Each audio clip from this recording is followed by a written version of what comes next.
할렐루야. 아멘. 매일매일 말씀으로 승리하시는 저와 여러분들 되시길 주님의 이름으로 축원합니다. 아멘. 우리 지난주 말씀은 예수님께서 세례를 받으시고 그리고 나오신 다음에 있어졌던 상황들을 통하여 우리 함께 은혜를 나눴습니다. 자, 오늘 말씀은 예수님께서 세례를 받으시고 난 뒤에 있어지는, 어찌 보면 예수님께서 공생애를 시작하시는 바로 첫 장면을 우리가 함께 살펴보도록 하겠습니다. 자, 마태복음 10번째 순서입니다. 자, 제목 같이 한번 읽어볼게요. 다 같이 시작.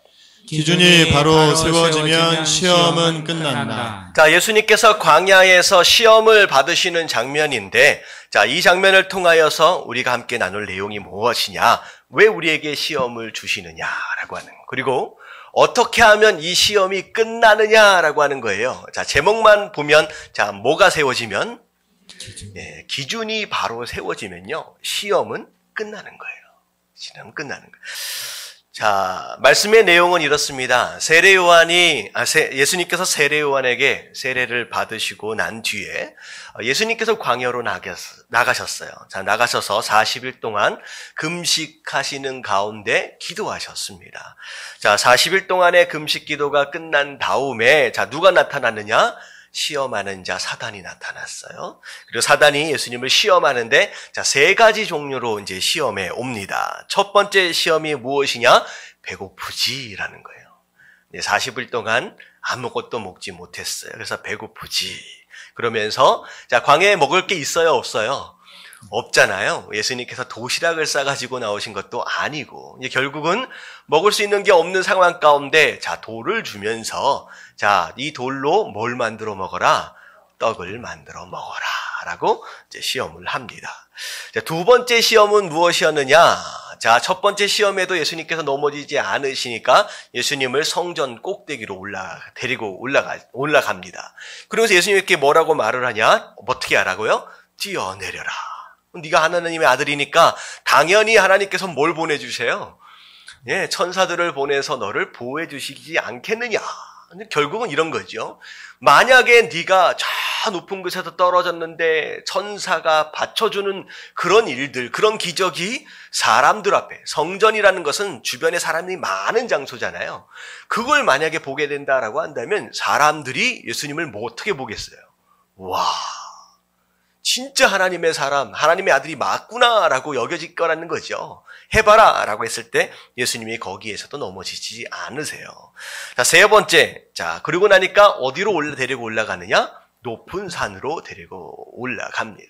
그리고 나서 하는 얘기 뭐냐면, 천하 만국을 보여주면서 네가 나에게 절하기만 하면 내가 이 모든 것들을 다 너에게 줄게라고 이제 시험을 하죠. 자, 거기서도 예수님께서 넘어지시지 않으시고, 그래서 이 전체 세 가지 시험을 예수님께서 이기셨다라고 하는 내용이 바로 오늘 말씀의 이제 스토리입니다. 자, 먼저 중요한 내용들을 하나하나 짚어가기 전에 몇 가지 더 중요한 내용들을 먼저 짚어볼게요. 자, 오늘 말씀을 근거하여 볼 때, 자, 시험을 허락하시는 분이 누굴까요? 누구세요? 하나님이시라는 거예요. 자, 오늘 말씀 1절을 보니까 그때에 예수께서 성령에게 이끌리어 마귀에게 시험을 받으러 광야로 가셨다. 다시 말하면 광야로 가게 된 처음 시작 자체가 누구의 인도하심이었어요? 성령 하나님의 인도하심 가운데 광야로 나아가게 됐다는 거죠. 이게 어찌 보면 시험하는 주체, 우리를 어렵게 만들고 우리를 쓰러뜨리려고 만드는 주체는 마귀이며 사탄일 수 있지만 그 모든 것들을 허락하시는 분은 누구다? 하나님이시다는 거예요. 여러분들 이것을 여러분들 깨닫고 인식하는 것이 여러분들 믿음에서 굉장히 중요합니다. 여러분 주변에 좋은 일들도 있지만 여러분들 어렵고 힘든 일이 있어요? 없어요? 있지요. 많잖아요. 근데 중요한 건 뭐냐면 그 어떤 일이다라고 할지라도 그 모든 것들이 바로 하나님의 계획과 하나님의 허락하심 이외에 일어나는 일들은 있다는 거예요? 없다는 거예요? 없다는 거예요. 아, 나를 위해서 허락하신구나, 하셨구나라고 하는 것을 인식하고 인정하는 것이 믿음의 시작입니다. 그래서 첫 번째, 이 시험은 어쩌다가 재수가 없어서 만난 것이 아니라는 거예요. 하나님이 우리에게 허락하신 것이다 라고 하는 것을 우리가 먼저 알아야 합니다. 자, 그리고 두 번째는 뭐냐면, 자, 시험을 허락하시는 이유, 목적이 뭐냐는 거예요. 자, 학생들이 시험을 보는 이유가 뭐예요? 시험 봐가지고 어떻게 하라는 거예요? 잘 통과해 내라는 거예요. 결국은 시험 보는 것을 통하여 넘어져 버려라, 자빠져 버려라, 죽어버려라 라고 하는 것이 아니다라는 거죠. 특별히 하나님께서 우리에게 영적으로 시험을 허락하시는 이유는 무엇이냐? 시험을 통하여 우리가 하나님 앞에서 더 겸손해지고 시험을 통하여 우리가 더 강해지는 것으로 말미암아 마치 예수님께서 이번 시험을 통과하신 이후에 본격적으로 사역을 시작하셨던 것처럼 우리가 감당해야 할 사명을 더 잘 감당하실 수 있도록 하시기 위해서 우리에게 시험을 허락하신다라고 하는 거예요. 여러분, 시험, 우리에게 허락하신 시험은 우리가 죽으라고 허락하시는 것이 아닌 줄로 믿습니다. 아멘. 우리가 이걸 알아야 돼요. 자, 두 번째가 무엇이냐? 시험의 목적이에요. 자, 세 번째. 자, 시험을 이기는 방법이 있어요. 자, 예수님이 시험을 어떻게 이기셨어요? 말씀을 붙잡음으로 시험을 이기셨습니다.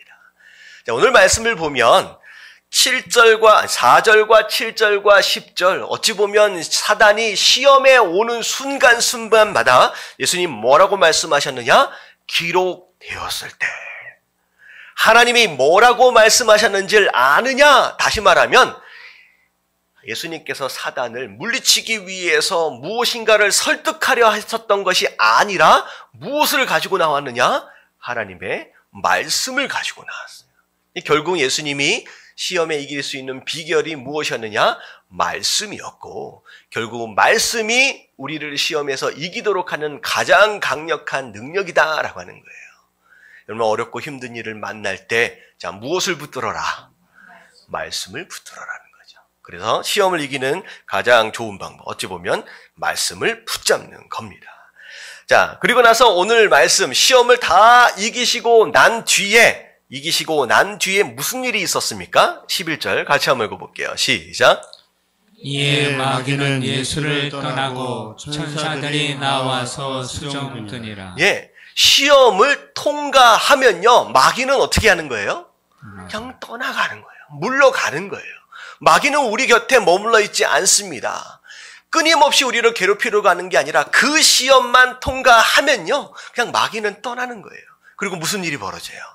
천사들이 나와서 수종들었다, 도우셨다라고 하는 거죠. 그래서 우리가 이 시험을 잘 통과하게 하기만 하면요, 사단과 마귀는 다 떠나가고요, 하나님의 도우심이 우리 삶 가운데 함께 하시게 된다라고 하는 거예요.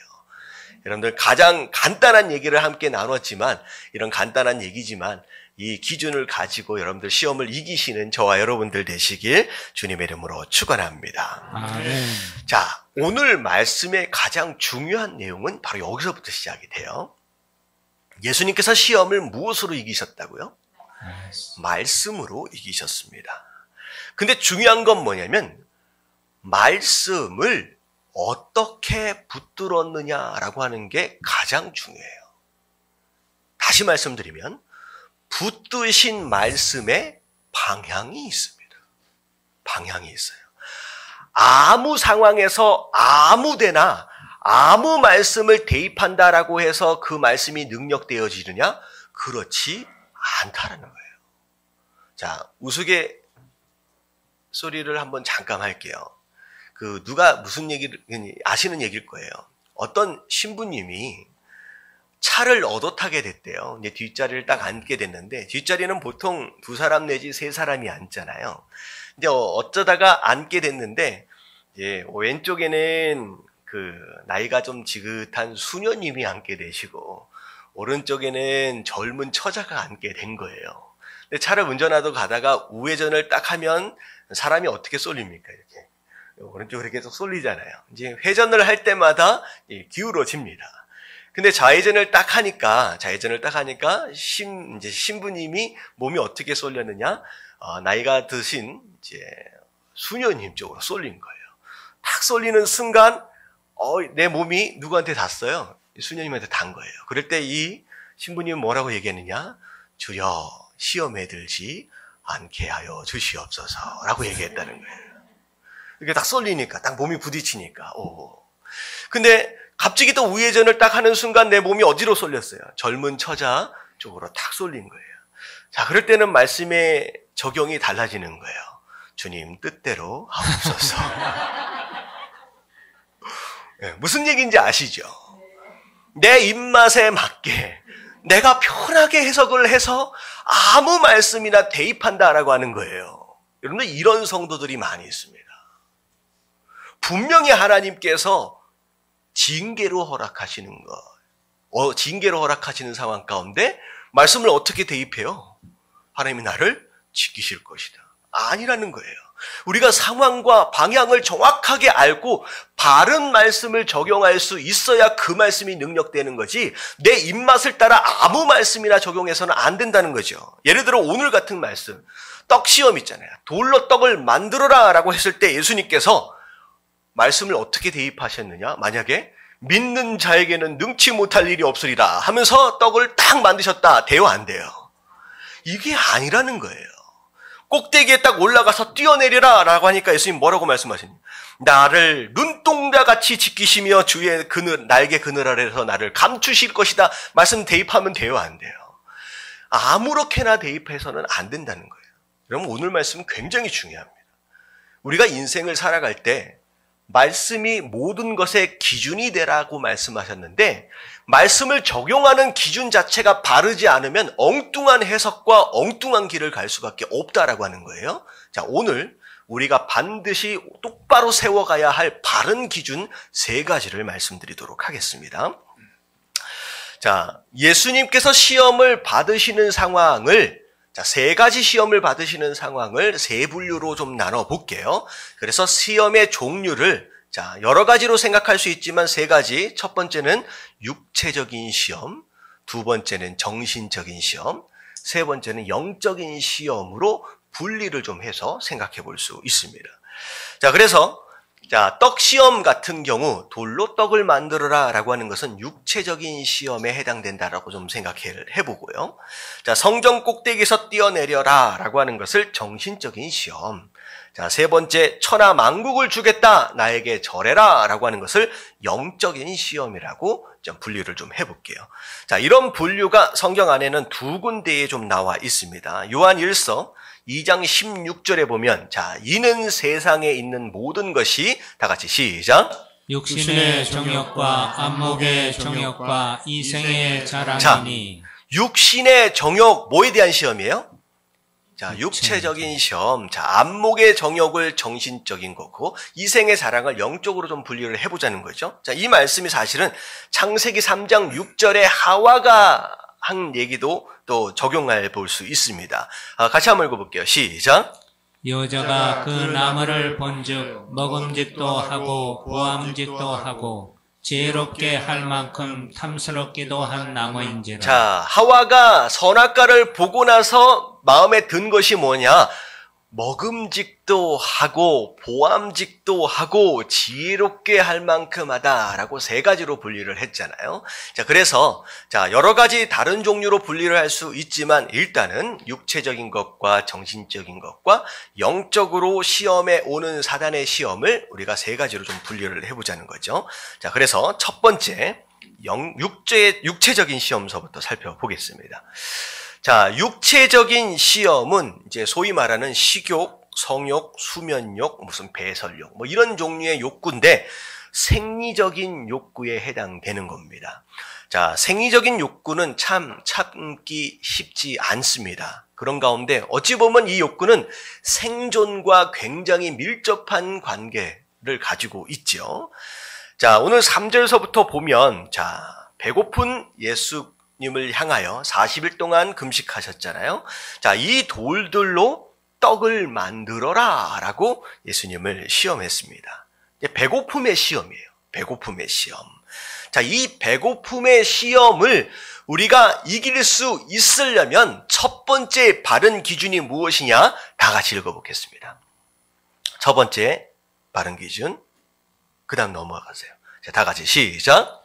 떡의 문제를 떡으로 해결하려 하지 말라. 자, 떡의 문제를 떡으로 해결하려고 하지 말라는 거예요. 이게 굉장히 중요합니다.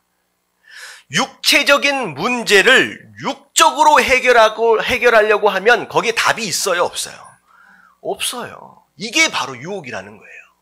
사단은 뭘 얘기하고 있느냐? 네가 지금 배고프지 육적인 문제를 만난 거예요. 자, 그랬을 때 사단은 무엇으로 답을 찾도록 만드느냐? 육적인 떡으로 답을 찾도록 만드는 거예요. 지금 배고프니까 육으로 채워라. 그러면 해결될 수 있지 않겠느냐라는 거죠. 근데 예수님의 대답은 전혀 다른 방향으로 갑니다. 자, 보세요.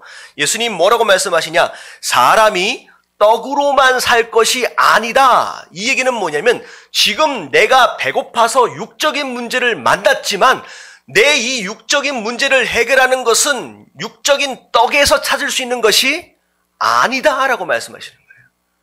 자, 예수님은 어디서 해답을 찾으셨어요? 하나님의 입에로부터 나오는 모든 말씀으로 살 것이다 라고 말씀하셔요. 다시 말하면 떡의 문제를 떡에서 찾은 것이 아니라 어디로 가져가셨어요? 하나님의 말씀, 다시 말하면 영적으로 가져가셨다는 거예요. 여러분 깨달아지시길 주님의 이름으로 축원합니다. 아멘. 내 삶 가운데 굉장히 어려운 육의 문제를 만났어요. 배고픔의 문제를 만났어요. 재정적인 문제를 만났어요. 자, 그럴 때 인간은 어디서 자꾸 해결 방법을 찾느냐? 육적인 것에서 찾는 거예요. 보이는 것에서 찾는 거예요. 하나님은 뭐라고 말씀하시냐? 아니다. 그 안에 답이 있는 것이 아니라는 거예요. 어디서 찾아라? 보이지 않는 영적인 것에서 말씀 안에서 찾아라 라고 말씀하시는 거예요. 자, 그래서 히브리서 11장 3절 말씀 볼게요. 자, 히브리서 11장 3절 다 같이 시작. 믿음으로 모든 세계가 하나님의 말씀으로 지어진 줄을 우리가 아나니 보이는 것은 나타나는 것으로 말미암아 된 것이 아니니라. 자, 우리가 눈으로 볼 수 있는 이 보이는 것이라고 하는 것이 원래는 어디로부터 왔다? 보이는 것이 아니라 보이지 않는 것으로부터 왔다는 거예요. 이 얘기는 곧 무엇을 의미하느냐? 지금 내가 보고 있는 육체적인 문제 또한 보이는 문제에서 온 것이 아니라 보이지 않는 것에서부터 왔다라고 하는 거예요. 보이지 않는 걸 해결하지 않으면 아무리 애를 써도 보이는 것이 해결되지 않는 줄로 믿습니다. 아멘. 한번 보세요. 배고픔의 문제는 당장 떡으로 해결될 수 있을 것 같지만 그 떡은 잠시뿐이라는 것. 다시 어떻게 돼요? 배고파지는 거예요. 우물가의 여인이 뭘 구했어요? 내가 지금 마셔야 할 육체적인 물을 원했지만 예수님은 그것은 곧 어떻게 될 것이다. 다시 너를 갈증나게 만들 것이다. 예수님 뭘 주시겠다는 거예요? 육적인 물이 아니라 영적인 것을 채워주겠다라고 말씀하시는 거예요. 여러분, 영적인 것을 향하여 눈을 여시게 되길 주님의 이름으로 축원합니다. 아멘. 세상 사람들이 끊임없이 목말라하고 굶주려하는 이유가 무엇이냐? 내 육적인 문제를 육적인 것에서 해답을 찾으려고 하니까 끊임없이 그것을 쫓아다니다가 인생을 끝나게 된다라고 하는 것이죠. 자, 그래서 무엇이든 육적인 문제, 보이는 문제는 영적인 보이지 않는 것에서 찾기 시작해야 된다는 거예요. 자, 그래서 2014년도 우리 교회의 비전과 목표가 무엇이었어요? 이게 2005년도였고요. 2014년도가 뭐였는지 기억나세요?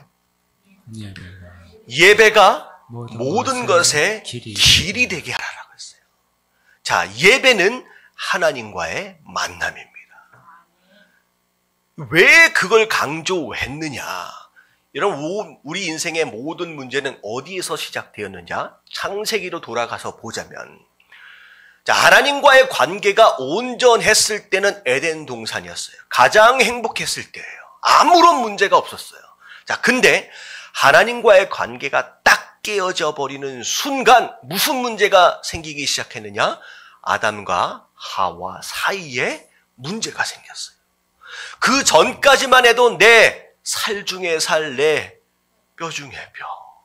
그야말로 너는 나다라고 얘기할 정도로 그렇게 사랑했던 두 사람과의 관계가, 하나님과의 관계가 딱 깨어져 버리는 순간 아담이 뭐라고 얘기해요? 당신이 만든 저 여자가 나로 하여금 시험 들게 했습니다. 먹게 했습니다. 두 인간 사이의 관계가 깨어져 버렸어요. 그러고 나서 무슨 일이 벌어졌어요? 하나님과의 관계가 깨어지니까 인간 사이의 관계와 더불어 어찌 보면 인간을 위해서 아름답게 창조하신 모든 만물들이 인간을 향하여 무엇을 내기 시작했다? 가시와 엉겅퀴를 내기 시작했습니다. 그때부터 질병이 찾아오기 시작했어요. 그때부터 고난이 찾아오기 시작했어요. 괴로움이 찾아오기 시작했어요. 다시 말하면 눈에 보이는 모든 문제는 어디서부터 시작됐다? 하나님과의 관계, 영적인 것에서 시작됐다는 거예요. 하나님과의 만남에서 문제가 생겼기 때문에 모든 문제가 발생했다는 거예요. 다시 말하면 우리의 인생에 보이는 문제를 해결하기 위해서는 영적으로 문제를 풀어야 되는데 일단 누구를 만나야 돼요? 여러분, 하나님을 만나십시오. 여러분, 하나님을 만나면 다 해결되는 줄로 믿습니다. 예수님 말씀하시는 게 뭐냐면 말씀하시는 게 뭐냐? 영적으로. 하나님을 만나면 다 풀린다라고 말씀하시는 거예요. 여러분, 오늘날 한국교회가 문제가 많다라고 얘기를 하잖아요. 도덕적인 문제, 물질적인 문제, 무슨 성적인 문제, 다양한 문제들로 세상으로부터 지탄을 많이 받습니다. 자, 그래서 많은 사람들이 교회 갱신 운동들을 많이 일으키고 있는데, 자, 우리가 좀 깨끗하게 살아보자. 우리가 욕심 좀 부리지 말자. 우리가 다른 것 보지 말자라고 하는 갱신 운동, 좋은 방향이긴 하지만 사실은 어디서부터 해결해야 돼요? 여러분, 예배서부터 해결해야 돼요. 여러분, 근본서부터 해결해야 돼요. 정말로 교회가 하나님을 진짜 만나고 있느냐는 거예요. 정말 우리의 예배가 여러분 하나님을 만나고 있느냐는 거예요. 여러분, 이 시간 하나님을 만나시고 가시길 주님의 이름으로 축원합니다. 여러분, 손목사의 그럴듯한 설교를 듣고 나가면 아무것도 아니라는 거예요. 여러분, 이 시간 하나님을 만나지 않고 나간다라고 한다면 지금 이 시간 뭐 하고 있는 거예요? 시간을 낭비하고 있는 겁니다. 그럼 모든 문제는 어디에 있느냐? 영적인 것에 있어요. 우리가 하나님을 만나기만 하면 그때부터 회복이 시작되어지는 줄로 믿습니다. 자, 그래서 첫 번째 바른 기준이 무엇이냐? 보이는 문제, 육적인 문제를 만났을 때 육적인 것에 집착하지 마십시오. 진짜 문제는 보이지 않는 바로 영적인 부분에 있다라고 하는 거. 그래서 정말로 문제를 해결하시기를 원하시고 정말로 회복되어지시길 원하신다라고 한다면 누굴 만나라? 하나님을 만나시길 주님의 이름으로 축원합니다. 자, 이게 시험을 허락하신 첫 번째 이유예요. 네가 육적인 문제에서 육적인 답을 찾으려고 애를 쓰느냐 아니면 영적인 답을 찾으려고 애를 쓰느냐, 영적으로 가라는 거예요. 예수님은 어떻게 이기셨어요? 예, 말씀으로. 근데 그 말씀은 어디에 있었느냐? 나는 이 해답을 영적인 것에서 찾겠다. 자, 그 기준이 딱 세워지자마자 사단이 다시 설득합니까? 아니에요. 이 시험은 여기서 끝나는 거예요.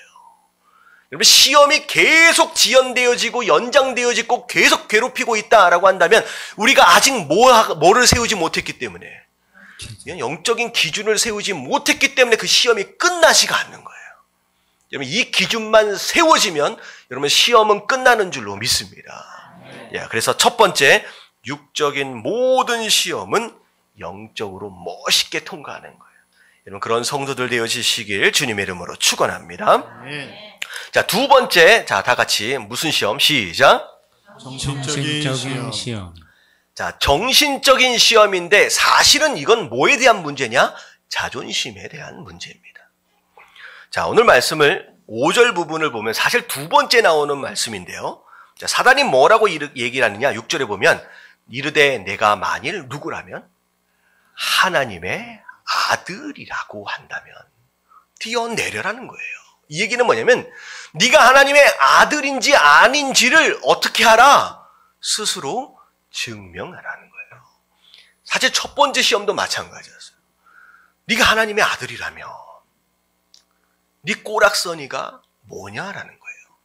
그러면 40일 동안 광야에서 금식한 상황이었다라고 한다면 예수님께서 머리에 기름을 쫙 바르시고 이쁘게 하고 단장하고 계셨을까요? 아니에요. 완전히 초초해진 상황 가운데 광야는 물도 없잖아요. 세수도 제대로 못하는, 정말로 이런 말씀을 드리면 좀 예수님한테 죄송한데 거지 같은 상황이 된 거예요. 네 자신을 바라는 거예요. 네가 하나님의 아들 답냐라는 거예요. 여러분, 우리 삶 가운데 이런 시험이 있습니다. 여러분, 잘 나가고 성공할 때는요, 내가 하나님의 자녀인 것 같아요. 내가 하나님의 백성인 것 같아요. 근데 내가 실패하고 자빠지고 병들고 넘어지면요, 내가 어떻게 될 것 같아요? 그러면 이 안에 있는 자존감은 한도 끝도 없이 무너집니다. 그런 가운데 사단이 뭐라고 얘기했냐? 네가 하나님의 자녀라며. 자존심을 탁탁탁 건드려내는 거예요. 여러분, 이걸 이길 수 있는 힘은 무엇이냐? 자, 두 번째 기준입니다. 다 같이 한번 읽어볼게요. 자, 다 같이 시작. 믿음으로 건강한 자아상을 그려라. 자, 지난주에도 함께 말씀을 나눴던 내용입니다. 자, 믿음으로 건강한 자화상, 내가 누구다라고 하는 것에 대한 좋은 그림을 그려내야 하는 거예요. 자, 이 이야기는 무엇과 더불어 생각할 수 있느냐? 창세기 3장에 하와가 뱀으로부터 시험을 받는 장면이 나와요. 자, 하와는 이 시험에 넘어져 버렸어요. 자, 3장 1절부터 3절까지를 보면, 자, 뱀이 들짐승 가운데 가장 간교하대요. 이 만만한 존재가 아니라는 거예요. 자, 여자에게 와서 묻습니다. 하나님이 참으로 너희에게 동산 모든 나무의 열매를 먹지 말라 하시더냐? 이 질문은 어떤 질문이냐? 못 먹는 것과 먹는 것에 대한 질문이기보다는 뭘 건드리는 질문이에요? 자존심을 건드리는 질문이에요. 왜냐하면 에덴 동산은 누가 다스리고 있어요, 지금? 하나님의 다스림을 누구에게 주셨어요? 아담과 하와에게 주셨어요. 다시 말하면 에덴 동산에서 하나님을 제외하고는 어떻게 보면 가장 높은 권세가 누구에게 있어요? 아담과 하와에게 있어요. 네가 주인이지 않느냐? 네가 주인이라며, 네가 하나님의 형상이라며, 근데 못 먹는 게 있어 라고 얘기를 하는 거예요. 그랬을 때 이 하와가, 이 여자가 마음이 어떤 마음이 들어요? 확 자존심이 상해버리는 거예요. 나를 어떻게 보고. 근데 은근슬쩍 생각해 보니까 어떤 것 같아요? 하나님이 나한테 왜 못 먹는 걸 주셨을까? 내가 주인이라며, 나보고 다 다스리라며. 그런 마음이 싹 들어가는 순간 하와 마음 가운데 하나님을 향한 무슨 마음이 생겼어요? 섭섭한 마음이 생깁니다. 자, 그래서 뭐라고 얘기해요? 3절 뒤에 줄 쳐진 데를 보면 뭐라고 얘기하느냐? 너희는 먹지도 말고 만지지도 말래요. 자, 분명히 하나님 뭐라고 말씀하셨어요? 그냥 먹지 말라고 하셨죠. 만지지 말라고 하는 것은 누가 붙인 거예요? 하와가 붙인 거예요. 자, 만지지도 말라라고 하는 이 표현은 마치 하나님을 고집불통 할아버지의 이미지로 받아버린 거예요. 무슨 얘기인지 아시겠죠? 하나님 이해할 수 없는 분이네. 어떻게 저걸 어떻게 먹지 말도록 하셨지? 갑자기 하나님에 대한 섭섭함이 확 생기는 거예요. 근데 이 섭섭함은 곧 무엇으로 가게 되느냐? 불신앙으로 가게 됩니다. 자, 그 뒤에 뭐라고 해요? 너희가 죽을까 하노라. 하나님 뭐라고 말씀하셨어요? 아담에게 정령 죽으리라 말씀하셨는데 이 하와는 싹 바꿔요. 죽을지도 모른다. 이건 불신앙입니다. 결국은 사단은 바로 이거예요. 우리의 자존심을 건드려요. 그리고 우리의 자화상과 더불어 우리의 이미지를 망가뜨리는 것을 통하여서 하나님과의 관계를 깸과 동시에 말씀에 대한 뭐를 무너뜨린다? 믿음을 무너뜨리게 됩니다. 바로 이런 거라는 거죠. 자, 그래서 무너지는 거예요. 그런데 중요한 게 뭐냐? 7절 예수님께서 어떤 말씀으로 받아치셨는지 한번 보세요. 줄 쳐진 데만 시작. 주 너의 하나님을 시험하지 말라 하였느니라. 자, 이게 무슨 말이냐? 잘 들어보세요. 네가 하나님의 아들이라면 네 꼬락서니를 봐라. 네 하나님의 아들인 걸 증명해봐라. 아닌 것 같은데 라고 이야기할 때 예수님 뭐라고 말씀하시냐? 주 여호와 하나님을 시험하지 말라. 다시 말하면 하나님과의 관계, 나와의 관계는 의심할 여지가 없다라는 거예요. 네가 뭐라고 말을 해도 나는 하나님의 뭐라는 거예요? 아들이다라는 거예요. 여러분, 이게 믿음인 줄로 믿습니다. 여러분, 의심하지 말아야 할 가장 중요한 게 뭐냐면 하나님과의 우리와의 관계. 여러분, 이게 깨지면 다 무너지는 거예요. 여러분, 괜찮아요. 여러분, 괜찮아요. 실패해도 괜찮고 병들어도 괜찮아요. 우리가 자빠지고 넘어지고 시험에 든다라고 할지라도, 넘어진다라고 할지라도 우리가 하나님 자녀됨이 변해요? 변하지 않아요? 변하지 않습니다. 변하지 않아요. 변하지 않습니다. 이러면 이게 변하면요, 항상 자빠지고 넘어질 수밖에 없다라고 하는 거예요. 그래서 자, 로마서 8장 39절이에요. 제가 오터가 생겼습니다. 9장이 아니라 8장 39절에 보면 같이 한번 읽어볼게요. 시작. 높음이나 기쁨이나 다른 어떤 피조물이라도 우리를 우리 주 그리스도 예수 안에 있는 하나님의 사랑에서 끊을 수 없으리라. 예, 하나님의 사랑에서 끊을 수가 없다. 우리의 관계를 누가 끊을 수 있느냐라고 하나님께서 말씀하시는 거예요. 여러분, 이 말씀을 붙드시게 되길 주님의 이름으로 축원합니다. 여러분, 우리 신앙의 가장 강력한 힘은 관계에서 와요. 얼마나 하나님과의 관계가 밀접해져 있고 끈끈해 있느냐라고 하는 것, 바로 그게 우리의 능력이에요. 그래서 하나님 뭐라고 말씀하셔요? 나는 포도나무여, 넌 가지다. 가지된 우리가 열매를 맺으려면 뭐 하기만 하면 돼요? 붙어 있으면 돼요. 내가 너 안에, 네가 내 안에 그냥 붙어 있으면 열매는 자연스럽게 맺어지는 것이다. 그 관계만 확실히 붙잡고 있다라고 한다면 좀 넘어지고 좀 느리게 간다라고 할지라도 언젠가 열매는 맺어지게 되는 줄로 믿습니다. 이 인간은요, 굉장히 뭐랄까 단순해요. 그렇잖아요. 월 초에 월급이 두둑하게 어카운트로 들어와 있으면요, 마음이 편합니다. 그런 가운데 무슨 생각이 들어요? 하나님이 나를 너무 사랑하시는 것 같아. 별로 공감을 안 하시고 계시는데 저만 그래요?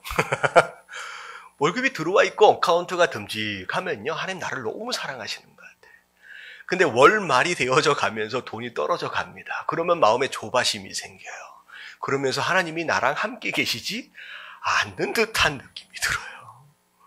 그러면 그 환경에 우리와 하나님과의 관계가 영향을 받으면 안 된다라고 하는 거예요. 목사 같은 경우는 참 그래요. 그냥 제가 솔직하게 말씀을 드린 거예요. 제가 말씀을 전하는데 항상 그렇지 않잖아요. 어떤 순간에는 제가 이런 표현을 써서 죄송합니다. 집중하지 못하는 상황 가운데 소위 말하는 말씀을 죽을 쓴다는 경우 있잖아요. 망치고 내려가는 경우가 있어요. 집중이 안 되고 산만해져서 정말로 주신 말씀을 제대로 못 전하고 내려가는 상황이 벌어져요. 그러면 무슨 느낌이 들 것 같아요? 하나님이 나와 함께 계시지 않는 듯한 느낌이 들어요. 그럼 목사마저도 그 환경에 영향을 받습니다. 근데 진짜 믿음은 무엇이냐?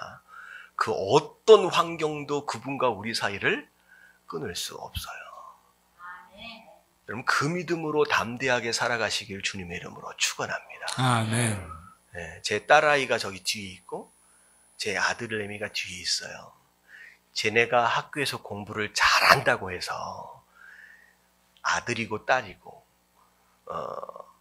쟤네들이 F를 맞고 왔다고 그래서 야, 이제 너와 나는 연을 끊어야 된다라고 얘기를 할까요? 그렇지 않아요. 쟤네들이 공부를 잘하든 못하든 상관없어요. 우리가 좀 더 잘 살든 좀 더 어떻게 보면 못 살든 상관없어요. 우리는 하나님의 자녀인 줄로 믿습니다. 아멘. 자, 이게 건강한 자화상을 만드는 거예요. 나는 괜찮은 사람이다라고 스스로 최면을 걸라는 얘기가 아니라 말씀을 붙잡는 거예요. 나는 어떤 일이 벌어져도 하나님의 자녀야. 누가 뭐래도 하나님의 자녀야 라고 하는 그 믿음이 건강한 자화상을 만들고요. 이 자화상은 우리 인생을 운전해가는 운전대예요.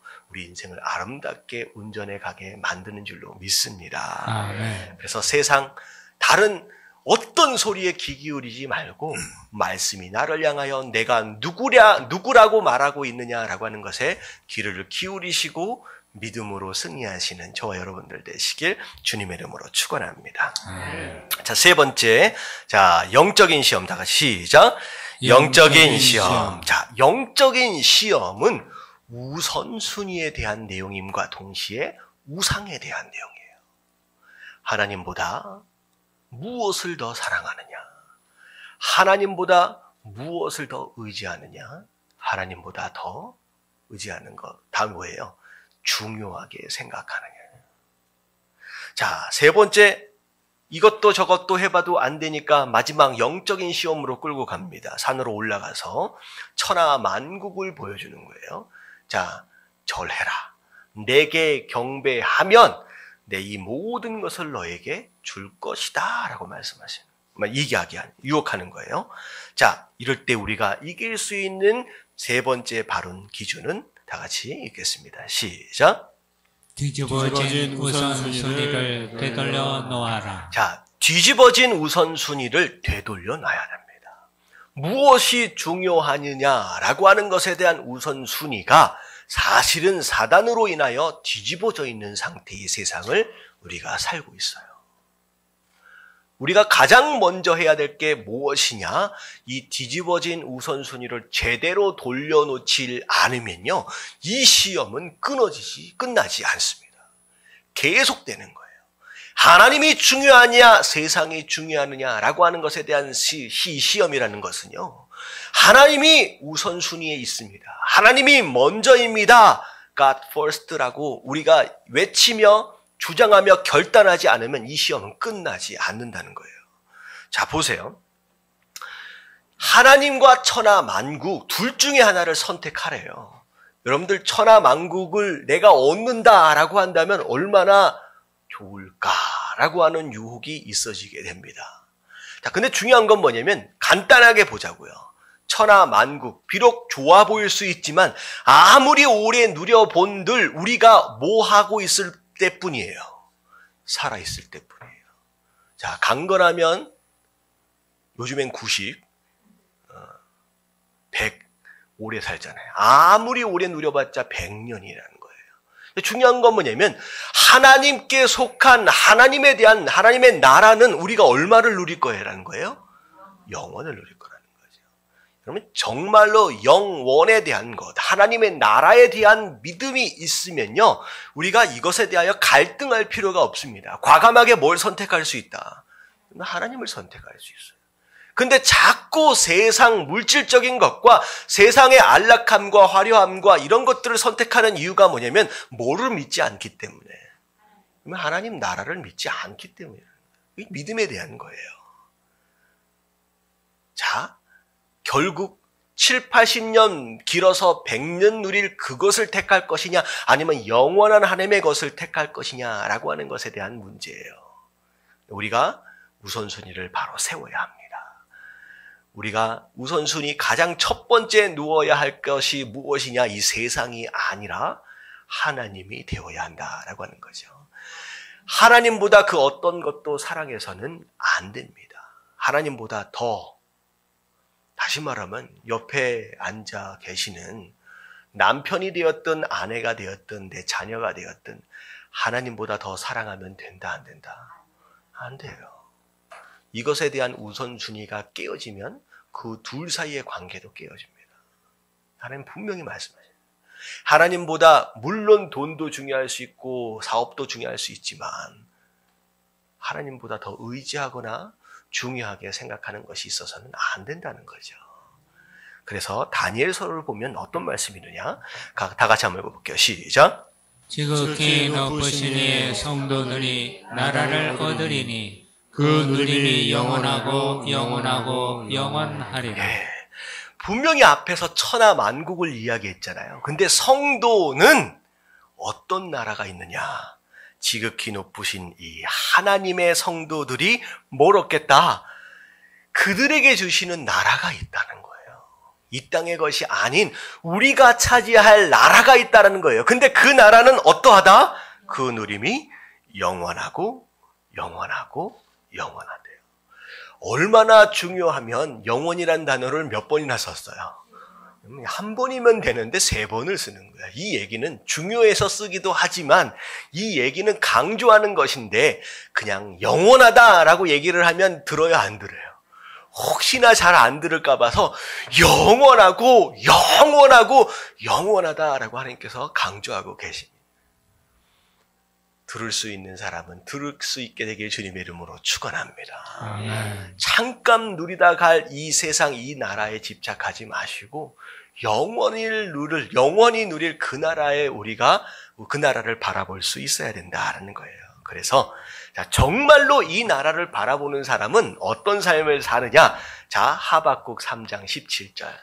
비록 무화과 나무가 무성하지 못하며, 자, 무화과 나무가 무성하지 않으면 이제 열매가 맺어질 때 열매가 맺을 가능성이 있어요, 없어요? 없는 거예요. 포도나무에 열매가 없대요. 감람나무에 소출이 없대요. 밭에 먹을 것이 없고 우리의 양이 없고 외양간에 소가 없다. 그러면 뭐 했다는 거예요? 망했다는 거예요. 아무것도 얻을 게 없어요. 거지가 되었다는 거예요. 망했다는 거예요. 근데 중요한 건 뭐냐면 아무리 이 땅 가운데 내가 얻을 것이 없이 망하는 일이 벌어진다라고 할지라도 18절 다 같이 시작. 나는 여호와로 말미암아 즐거워하며 나의 구원의 하나님으로 말미암아 기뻐하리로다. 자, 누구만으로도 즐거워할 수 있다? 여호와 하나님 한 분만으로. 그럼 여러분 이게 신앙이에요. 자, 이게 제가 굉장히 강조하는 것들 가운데 하나가 뭐냐면 여러분 교회에 나와 있고 어떻게 보면 예배를 드리는 자들 가운데 어떤 모습들이 있느냐? 세상 가치를 더 누려보기 위해서 교회를 찾는 사람이 있어요. 근데 교회에서 증거되어지고 있는 메시지와 복음은 뭐라고 얘기했느냐? 세상 가치를 어떻게 알아? 내려놔라는 거예요. 더 중요한 가치, 더 영원한 가치가 있다. 그것을 붙잡아라 라고 말씀은 이야기하고 있는데 많은 사람들은 무엇을 위해서 교회를 와요? 하나님 더 벌어보고 싶습니다. 더 성공하고 싶습니다. 더 못해보고 싶습니다. 라고 뭐의 가치를 위해 와 있어요? 이 세상의 가치를 위해서 이 자리에 와 있다는 거예요. 그래서 제가 지난번에 뭐라고 설교를 했느냐? 제목 기억나세요? 뭘 잘못 찾아온 사람들? 주소를 잘못 찾아온 사람들. 여러분 기독교는 그게 아니에요. 우리가 더 잘 먹고 잘 살아보겠다라고 하나님을 붙잡는 게 아니라 이 세상 잘 먹고 잘 살아보는 것보다 훨씬 더 중요한 가치가 우리 삶 가운데 있다라고 하는 걸 알기 때문에 우리가 이 자리에 있는 줄로 믿습니다. 그러면 얄팍하게 내 인생의 그 무엇인가를 위해서 하나님의 능력을 이용하려고 하지 마십시오. 어찌 보면 무엇과 똑같으냐? 하나님은 우상을 버려라 라고 말씀하고 계시는데 오히려 우상을 얻기 위해서 하나님을 이용한다라고 하는 것은 주소를 정말로 잘못 찾아온 것이다 라는 거예요. 여러분 진짜 신앙은 땅의 것이 아니라 하늘의 것을 바라볼 줄 아는 것인 줄로 믿습니다. 땅의 것에 집착하면 땅의 것은 날아가 버린대요. 잠언에서 얘기했잖아요. 재물에 집착하는 순간 날아가 버린대요. 돈 해버리는 순간 그 욕심 때문에 다 놓쳐버린대요. 근데 중요한 건 뭐냐면 재물을 이 세상의 것을 손을 놔버리고요. 하늘의 것을 바라보면요. 그때부터 그 어떤 재물이 들어온다라고 할지라도 그것을 사용할 수 있는 능력이 생기는 거예요. 어떤 형제가 처음 직장 들어갔어요. 하나님의 은혜로 정말로 기도해서 좋은 직장에 들어갔는데 여러분 전면 청전이에요. 20살 중반밖에 안 됐어요. 근데 첫 월급이 얼마 정도를 받게 되었느냐? 약 400에서 500만 원을 받게 된 거예요. 그러면 직장 생활 20살 중반에 사업하는 사람이 아닌 상황 가운데서 400에서 500 정도를 받으려면 그래도 괜찮은 회사입니다. 맞죠? 다들 부자들만 계시나? 맞잖아요. 반응을 좀 해주셔야 돼요. 제가 이렇게 반응을 안 해주시면 제 설교가 길어집니다. 근데 들어가는 순간 하나님께 약속했어요. 하나님, 제가 첫 월급 누구에게 드리겠습니다. 하나님께 다 드리겠습니다 라고 얘기를 한 거예요. 근데 이 첫 번째 월급을 받는 그때에 프로젝트가 있었는데 그 프로젝트가 너무 성공적으로 잘 마무리가 돼서 보너스가 나온 거예요. 근데 보너스가 300% 보너스가 나왔어. 그럼 월급하고 300% 보너스까지 합하면 얼마 정도 돼요? 약 2,000불까지 되는 거예요. 2천만 원. 자, 그때부터 갈등이 생깁니다. 자, 내가 하나님 앞에 약속할 때는 첫 무엇을 드리겠다? 월급을 드리겠다. 근데 지금 보너스 300% 과연 이걸 드려야 할까? 드리지 않아도 될까? 자, 여러분 어떻게 하실 거예요? 자, 이거 굉장히 큰 시험입니다. 여러분 남의 돈이라고 되게 편하게 생각하시는데 이게 그렇지 않아요. 20대 중반. 얼마를 드렸을까요? 진짜 몇 주를 고생 고민하다가 결국은 2천만 원을 다 드렸어요. 울면서 드렸을 것 같아. 가슴이 찢어지는 마음으로 드렸을 것 같아. 근데 중요한 건 뭐냐면, 여러분 그 인생, 어찌 보면 올해는 아니다라고 할지라도 그것을 하나님 앞에 다 드릴 수 있는 그 마음이다라고 한다면, 여러분 물질 때문에 시험 받을 일이 있을까요? 없을까요? 없어요. 그럼 뭐가 중요한지에 대한 기준이 그 청년은 딱 세워지는 순간 그 다음부터는 물질에 대하여 시험 받을 일이 없어지는 거예요. 자, 물론 그것도 한 1년 가면 다행이겠지만 인생이 그렇잖아요. 근데 이게 중요한 거예요. 내가 그것을 위해서 매달리고 집착하고 아우성치면 칠수록 그것은 오히려 나에게 시험 되어집니다. 근데 내가 기준을 딱 세워버리고 딱 정리를 해버리면요, 더 이상 그게 시험되지 않아요. 여러분 10년, 20년, 30년 신앙생활 하면서 주일날 아침에 교회를 갈까 말까를 고민하는 사람이 있어요. 뜨끔하는 분들이 계시잖아요. 야, 오늘 날씨가 너무 좋은데 교회를 갈까? 야, 오늘 날씨가 너무 안 좋은데 교회를 갈까? 별의별 게 방해를 해. 여러분 10년, 20년, 30년 왜 그것 때문에 고민을 해요? 뭐가 세워지지 않아서요? 기준이 안 세워졌어요. 우선순위의 기준이 확실하게 결정이 되면 더 이상 그것에 흔들리지 않습니다. 그 시험은 끝나는 거예요. 제가 오늘 아침에 교회를 갈까 말까 고민했을까요? 아니잖아요. 여러분 기준을 세워버리면 시험은 끝납니다. 자, 오늘 말씀은 너무 간단해요. 물론 시험은 말씀으로 이겨요. 근데 그 말씀의 방향이 너무 중요해요. 그 말씀의 방향이 곧 기준이고 바른 기준인데 그 기준을 바로 세우기만 하면 시험은 어떻게 된다? 끝나요. 여러분 절대, 자 마무리합니다. 육체적인 시험, 눈에 보이는 시험, 떡의 시험이 올 때 떡으로 가지 마세요. 그러면 이 떡 시험은 끝나지 않아요. 무엇으로 가라? 영적인 것으로 가십시오. 보이는 것은 보이지 않는 것으로부터 시작됐어요. 내 인생에 문제가 생기면 여러분 예배 가운데로 나오십시오. 영적으로 해결하십시오. 그러면 이 시험은 끝나는 줄로 믿습니다. 자, 정신적인 시험, 자존심 건드리고 마음 가운데 나의 자화상이 무너지고 흔들리는 상황들이 벌어져요. 그러면 뭐 하기만 하면 돼요? 말씀을 붙잡는 거예요. 네가 뭘 하든 상관이 없다. 내 환경과는 상관이 없이 하나님은 나를 자녀 삼으셨다. 말씀을 붙잡는 믿음으로 건강한 자화상을 만드시길 주님의 이름으로 축원합니다.